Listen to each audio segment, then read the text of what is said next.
All right, let's dive in. We're taking a closer look at these incredible feathered headdresses today, a Hawaiian Mahiole, and then the Panacho of Moctezuma II.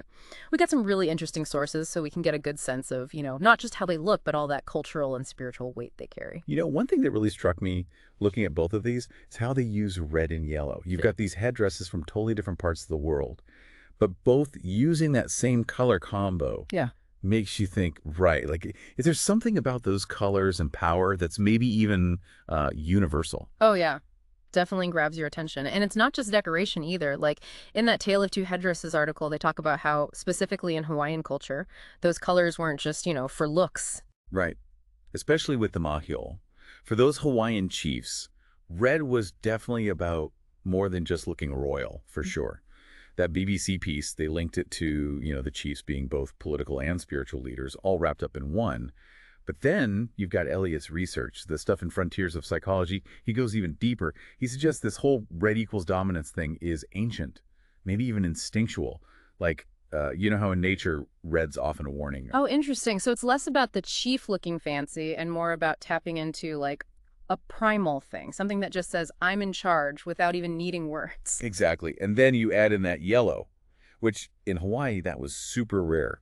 So according to the BBC, that meant instant wealth, but not just wealth, the kind of influence that could get you those rare things. Hmm. And Elliot, his research found that those two colors together, red and yellow, actually make people more alert when they see them. It's like a built-in pay attention signal. Wow. So if you were facing a Hawaiian chief in full mahiol, you're not just seeing a leader, your brain's practically wired to take them seriously. It is wild, isn't it?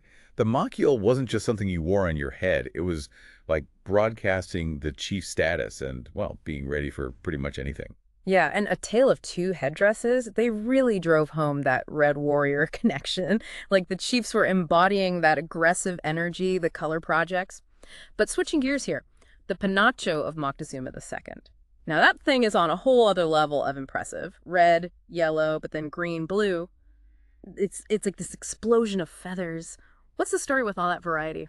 That's basically the Aztec Empire showing off its trade network. Mm. A Tale of Two Headdresses says they were bringing in rare birds from all over. Can you imagine the logistics back then? Yeah, it's like every feather is a little trophy.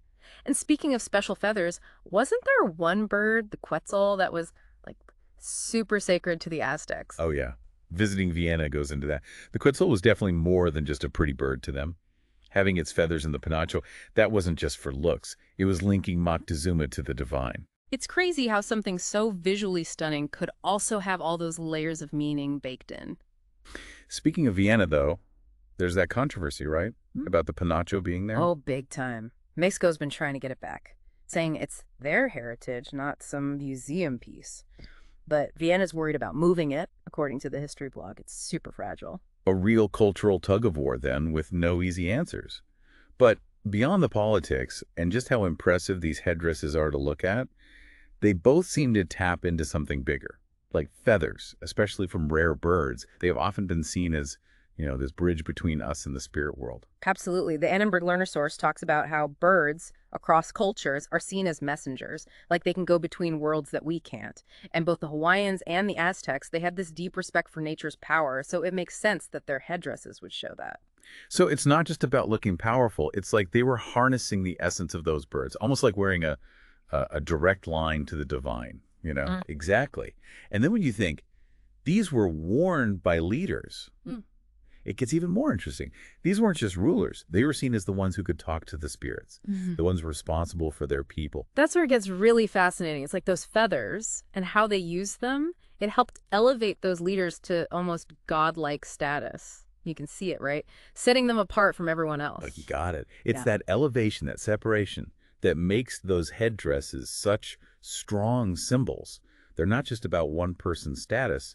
They represent a whole way of seeing leadership and, well, the whole universe. And it really makes you think, what do we have today that has that kind of power? That mix of what you see and what it means spiritually. That's a good question. We might not have feathered headdresses anymore, but there are definitely things that hold symbolic power. Think about a judge's gavel or a doctor's stethoscope. Boom. Instant authority, instant expertise. Or even something as small as a wedding ring, right? Tiny little thing, but packed with meaning for the people wearing it. Exactly. It shows you how objects can become more than just, things. They become like containers for our beliefs, our history, what we hope for.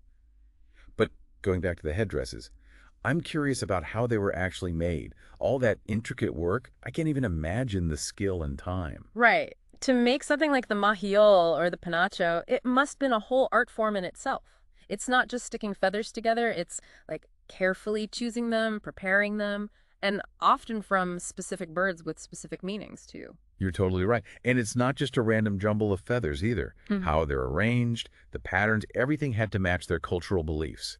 It was meticulous work, a lot of weaving, tying feathers together with natural fibers. And the base of the headdresses, too. It wasn't just slapped together. They used stuff like wood or basketry and then covered that with feathers. It must have taken a whole team of craftspeople, each with their own specialty, to make these masterpieces. Oh, for sure. And think about getting some of these feathers, especially from those rare birds like the Quetzal they used in the Pinacho.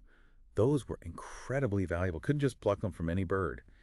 The Aztecs, they had whole rituals and practices for getting feathers without harming the Quetzals. Which really shows their respect for nature, right? Even when creating these symbols of power, they recognized how sacred those creatures were. It does. It shows how important that connection was to them, between humans and the natural world. It was at the heart of their beliefs. And when you think about how far they had to go to get some of those feathers, it gives you an idea of how huge their trade networks were. It's like each feather has a story to tell. Not just of the bird it came from, but of the journeys it took, all the different hands it passed through before ending up on these incredible headdresses. And all those stories are woven right into the headdresses themselves. They're like living records of their knowledge, history, and spiritual beliefs. But let's move beyond just how they're made and dive into the symbolism. You talk about the colors, the feathers, but what else adds to the meaning of these headdresses? Oh, good question. The shape itself has to be part of it, right? Like Mhm. Mahiole, it's tall, helmet-like.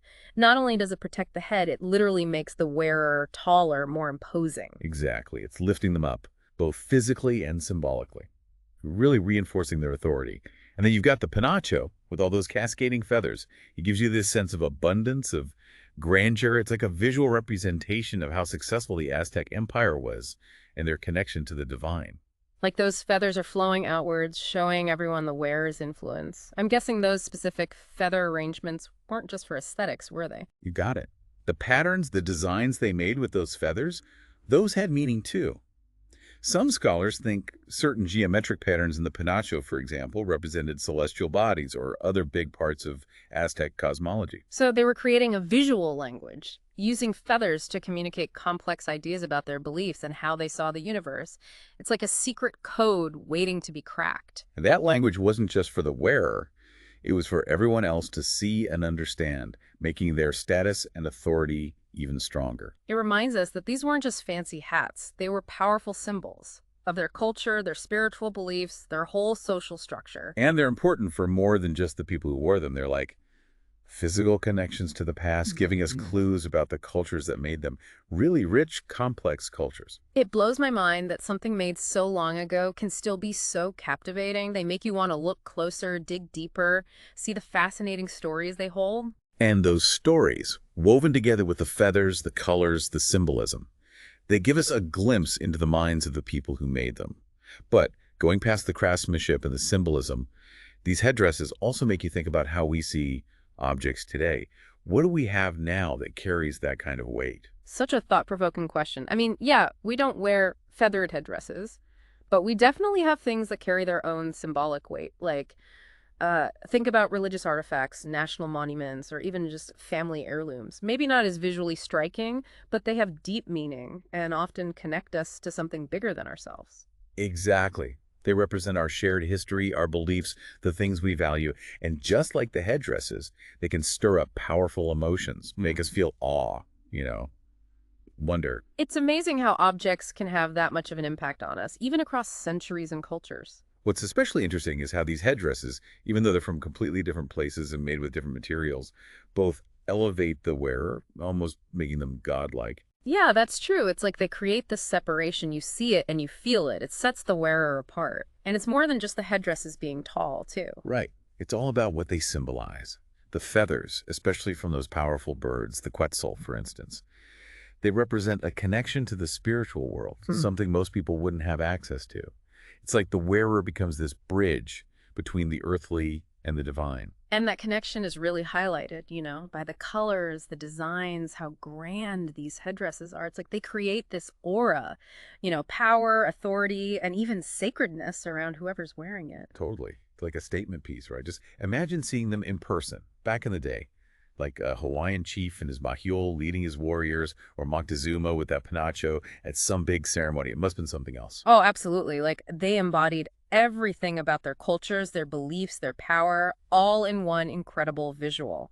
These weren't just about fashion, they were communicating something powerful. And that's what makes them so fascinating to study, right? It's like a window into the past, a way to connect with those people, the ones who made and wore them, on a deeper level. We learn about their values, their belief, even their dreams, just through these objects. Yeah, it's mind-blowing that something made centuries ago can still have so much power, so much meaning today. Really makes you think about the lasting impact of symbolism. For sure.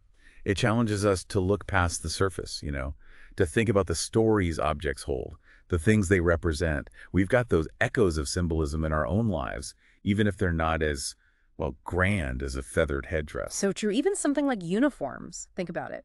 Military uniforms, doctor scrubs, even a sports jersey. They all say something about the person wearing them, their role, their authority in that specific context. Exactly. Or how about architecture? Those huge arches in a cathedral, the way a government building is designed to look imposing, all meant to make you feel a certain way. It's like we're swimming in symbolism, even if we don't always realize it. But circling back to the headdresses, there's something I've been wondering.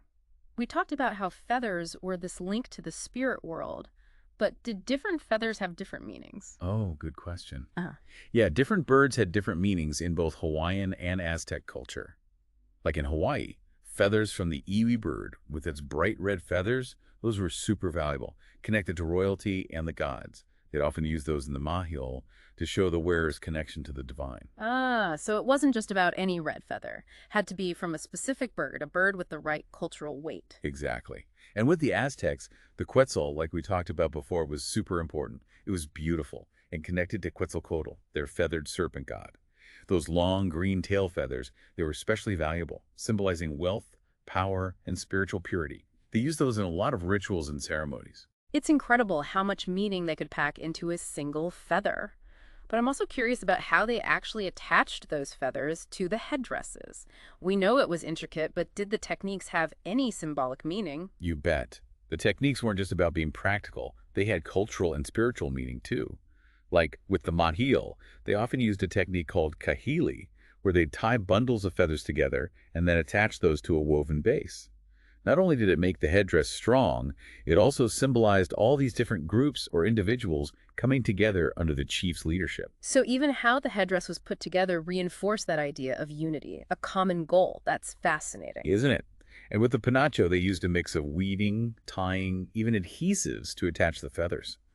Some scholars think the complex patterns they made had cosmological significance, representing how the Aztecs saw the universe. Whoa, like a wearable map of the cosmos. It seems like every element, from the type of feather to how it was attached, had a deeper meaning, a purpose. Exactly. These headdresses were so much more than just pretty things to wear.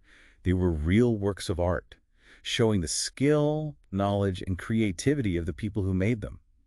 They're a testament to human creativity, to our need to connect with the world around us in meaningful ways. And it makes you realize these weren't just meant to be looked at. They were meant to be interacted with, understood on all these different levels. Exactly. They were meant to be worn, seen, experienced.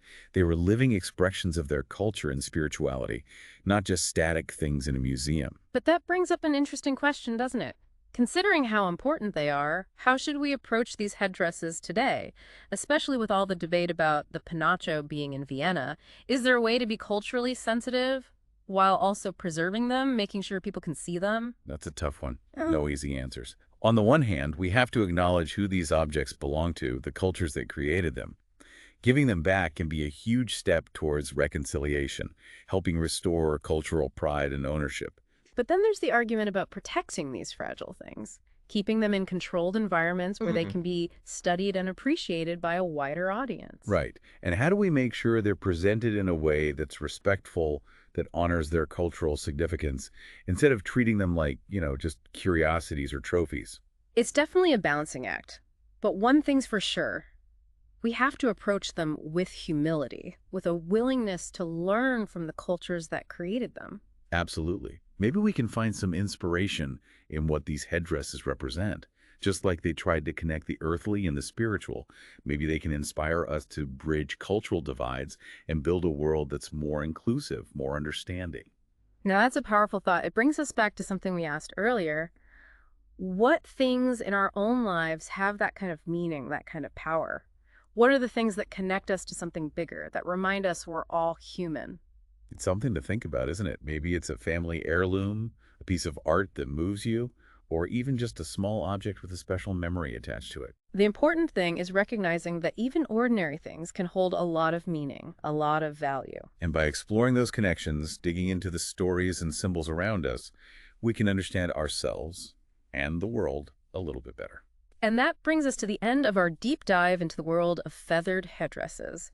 We've looked at how beautiful they are, how they were made, what they symbolize, and the tricky questions they raise about cultural heritage and how we value objects from other cultures. Hopefully, this has sparked your curiosity, made you want to look at the world around you with fresh eyes. Remember, symbolism is everywhere, just waiting to be discovered and understood. So keep exploring, keep asking questions, and keep looking for those deeper meanings that make life richer. It's really amazing how these headdresses can spark so much conversation, from ancient beliefs to, the issues we're facing today. But before we wrap up, I wanted to circle back to something we were talking about earlier. That idea of the headdresses giving the wearer almost a godlike status. Yeah, it's powerful, isn't it? And it goes beyond just how tall they make the wearer look or how grand they are. It's about what they symbolize. Exactly. I mean, yeah, they physically make the person taller, but then you add in those feathers, especially the ones from those rare birds, that adds a whole other layer of spiritual connection, something most people just wouldn't have. Right, it's as if the wearer becomes like a living symbol of that connection between the earthly world and the divine, a link to the spiritual realm. And then on top of that, you've got the colors, those intricate designs, the whole visual impact. It creates this aura of power, almost sacredness, that would have been impossible to ignore. Can you imagine? Back then, if you believed in the power of these symbols, and you saw your leader approaching in one of these headdresses, it would be more than just impressive. It would be a profound experience. It makes me think about how we experience awe and reverence today. I mean, we don't have feathered headdresses, but we have things like these elaborate ceremonies, religious ones, or how we build monuments to honor important people. That's a really good point. It's like we have this need, this human need, to create visuals that represent power, spirituality, Yeah. whether it's through clothes, buildings, or even rituals. And it makes you wonder if these headdresses, even though they're from centuries ago, still have things to teach us. I mean, beyond their history and cultural significance, is there something about how they were designed, the symbolism, that we can still learn from? Oh, definitely. For one, they're a great reminder of how powerful visual communication can be.